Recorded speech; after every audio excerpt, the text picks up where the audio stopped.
The Deltona Massacre, often referred to as the Xbox Murders, is a tragic and chilling event that occurred in Deltona, Florida, in 2004.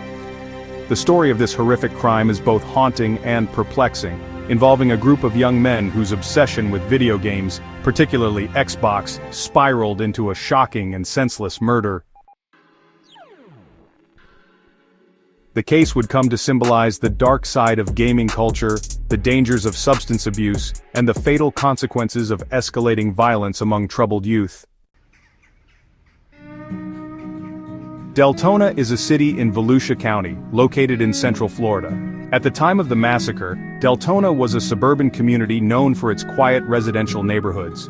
With a population of about 70,000, Deltona was a place where many young people grew up, and it was not typically associated with violent crime. However, in the early 2000s, Deltona was rocked by a tragic event that would leave the community and the nation reeling. The story begins on the evening of April 25, 2004, when the peaceful atmosphere of Deltona was shattered. A group of young men, whose lives had already been plagued by drugs, crime, and troubled home lives, would become entangled in a brutal and senseless act of violence. The primary individuals involved in the massacre were a group of young men in their late teens and early 20s. At the center of the story were Jorge Guerrero, Jason and William Kearney, and Eric Spadaro, whose lives had already been marred by drugs, alcohol, and trouble with the law. Jorge Guerrero. Guerrero was a 23-year-old man who had been described by friends and family as a troubled individual with a penchant for violence. He had a history of criminal behavior, and his life was spiraling out of control in the years leading up to the massacre. Jason and William Kearney. These two brothers, aged 17 and 20 respectively, were also involved in the massacre. They were close friends with Guerrero and shared a similar background of delinquency and substance abuse. Eric Spadaro. A 20-year-old man, Spadaro had a history of erratic behavior and had been involved in various criminal activities, including stealing from friends and family. His relationship with Guerrero and the Kearney brothers was primarily built on shared experiences of juvenile delinquency and a mutual interest in playing video games, particularly on the Xbox. The group's connection to gaming, specifically the Xbox, became a central element of the case. They were notorious for spending hours at a time in front of their screens, playing games like Halo 2 and Grand Theft Auto. But while gaming might have been an innocent pastime for many, for this group, it became a form of escape and a breeding ground for unhealthy behaviors. The story of the massacre begins with an argument over an Xbox console. The group had gathered at the home of a friend, James D. Johnson, in Deltona on the evening of April 25, 2004. Johnson, who had been known to the group for some time, was not part of the violent clique, but had become an unwitting participant in the group's deadly spiral. The Xbox console and its games had become a point of contention. The young men were addicted to gaming, and arguments often broke out over the system, who was playing it, or who was hogging it. On that evening, the argument escalated. Guerrero, who had been drinking heavily and using drugs, became agitated and enraged when he felt disrespected by his friends over an Xbox game. The Kearney brothers were also drinking, and the volatile mixture of substance abuse and tension led to a fatal breakdown. As the argument intensified, the group turned violent. Guerrero, in a fit of rage, grabbed a gun.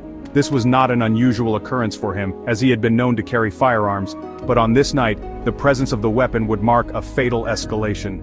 What followed next was a horrifying and shocking sequence of events that would leave 4 people dead and another seriously injured. Guerrero, Jason Kearney, and William Kearney began to attack their friend James D. Johnson and his family. In the heat of the moment, they pulled out weapons, guns, knives, and other objects, and began to assault their victims. It was a violent, frenzied attack that left little time for the victims to react or escape. The massacre took place in the small Deltona home, where Johnson lived with his family. The Kearney brothers and Guerrero showed no mercy as they attacked James Johnson and his family members. Guerrero reportedly shot Johnson multiple times, while the Kearney brothers helped restrain and assault other family members. In the aftermath of the brutal killings, Guerrero and his accomplices fled the scene, leaving behind a scene of unimaginable horror. The victims, James Johnson, his girlfriend and his 2 children, were left dead, and another person, a friend of the family, was critically injured. The crime was particularly shocking because it had happened within a neighborhood that was previously seen as quiet and peaceful. As investigators began to piece together the details of the crime, it became clear that this was not a random act of violence. The connection to the Xbox gaming system, the argument over who was playing, and the history of criminal behavior among the perpetrators painted a grim picture of the events that unfolded that night. The authorities quickly tracked down the suspects. Jorge Guerrero was arrested first, followed by the Kearney brothers, Jason and William. Eric Spadaro, who had been involved but had not directly participated in the murders, was also arrested. During their interrogations, the suspects admitted to the killings and explained that the argument over the Xbox had been the catalyst for the violence. The investigation revealed that the murder was fueled by a combination of substance abuse, violent tendencies, and a twisted obsession with gaming. It was clear that the young men involved had deep-seated issues, but the tragic events would raise questions about the influence of violent video games, the mental health of young men, and the dangers of untreated anger. The trial of the Deltona massacre suspects was a media sensation, with details of the crime making headlines across the country. The defense argued that the Xbox-related argument had escalated into violence due to drug and alcohol use, but the prosecution painted the attackers as cold-blooded murderers who had deliberately planned the killings. Ultimately, the jury found Jorge Guerrero guilty of first-degree murder and sentenced him to life in prison. Jason and William Kearney were also convicted, though they were given lesser sentences due to their ages and involvement in the crime. They were each sentenced to 25 years to life for their roles in the killings. Eric Spadaro, who had not actively participated in the murders but had been present during the crime, was convicted of manslaughter and received a prison sentence.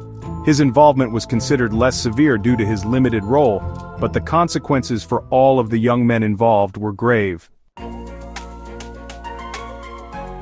In the years following the Deltona massacre, the incident sparked debates about the influence of violent video games on real-world behavior. Critics pointed to the connection between the Xbox gaming culture and the violence that unfolded, though studies have shown that the link between video game violence and actual violent behavior is far more complex and nuanced than many of the early reports suggested. The tragedy also drew attention to the mental health issues affecting many young men, particularly those involved in gangs or criminal activity. The fact that the perpetrators had histories of substance abuse and violence underscored the need for greater support systems for troubled youth. In Deltona, the massacre left a deep scar on the community. The home where the killings occurred was eventually sold, and over the years, the event faded from the media spotlight, but its impact still lingers in the hearts and minds of those who lived through it. The Deltona Massacre, or the Xbox murders, remains one of the most disturbing cases of senseless violence in recent history. It is a tragic reminder of the devastating consequences that can arise from a toxic mix of video games, substance abuse, and unresolved mental health issues. For the families of the victims, the pain of the massacre is everlasting, and for the perpetrators, their lives will never be the same. The story serves as a sobering lesson on the fragility of life and the unpredictable nature of violence when it is fueled by rage and substance abuse.